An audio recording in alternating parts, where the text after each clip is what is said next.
탄핵 요건에 대한 오락가락 국회 입법조사처에 대해 말씀드리겠습니다.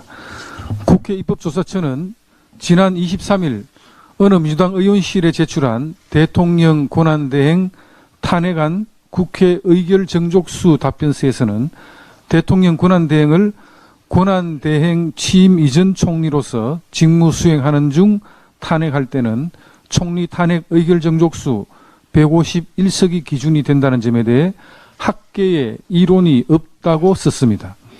이후 국민의힘 김은혜 의원실의 질의에 대해 국회 입법조사처는 대통령 권한대행자가 탄핵 대상인 경우 의결 정족수는 대통령에게 적용되는 가중 정족수를 적용할 것인지 아니면 일반 정족수를 적용할 것인지에 대해 명시적으로 정해진 것이 없다고 답변했습니다.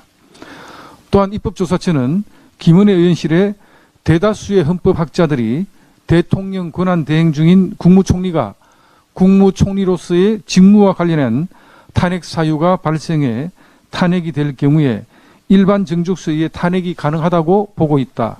다만 국무총리가 대통령 권한 대행 중에 있을 경우에는 탄핵 대상이 되면 대통령에 준해 대통령에 대한 가중 정족수의 적용을 받는다는 견해가 보도된 바 있다고 답변했습니다. 입법조사처는 당초 학계의 이론이 없다고 매우 단정적으로 표현한 것에서 가중 정족수의 적용을 받는다는 견해가 보도된 바가 있다는 식으로 언론 보도를 사유로 한 발 물러선 것입니다. 입법조사처와 같은 국회 소속인 운영위 수석 전문위원은 대통령에 대한 가중된 요건을 대통령 직무대행자의 경우에도 동일하게 적용하는 것은 해당 직무대행자의 지위와 직무를 고려할 때 적절한 것으로 보인다는 검토보고서를 작성하기도 했습니다. 지난 2016년 12월에 보도된 입법조사처 권한대행 황교안 총리 탄핵 시 200명 찬성 필요의 무게라는 기사에 따르면 입법조사처의 어느 연구관은 대통령 탄핵 시 필요한 정족수로 탄핵할 수 있다는 입장이라는 의견이 유력하게 나와 있고 그 외에는 인쇄물로 국무총리인이 일반 탄핵 요건을 적용한다고 한 연구물은 없는 상태라고 밝힌 바도 있습니다.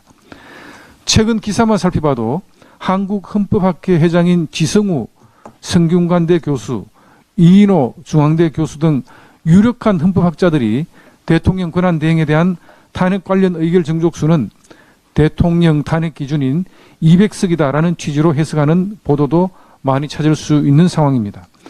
국회 입법조사처에서 성실하게 조사 업무, 연구 업무를 수행하고 있는 거의 모든 연구관들의 노고를 훼손하는 일이 없도록 문재인 정부 민주당 출신 입법조사처장이 국회의장과 민주당의 입맛에만 골몰하는 입맛조사처장으로 전락해서는 안 될 것입니다.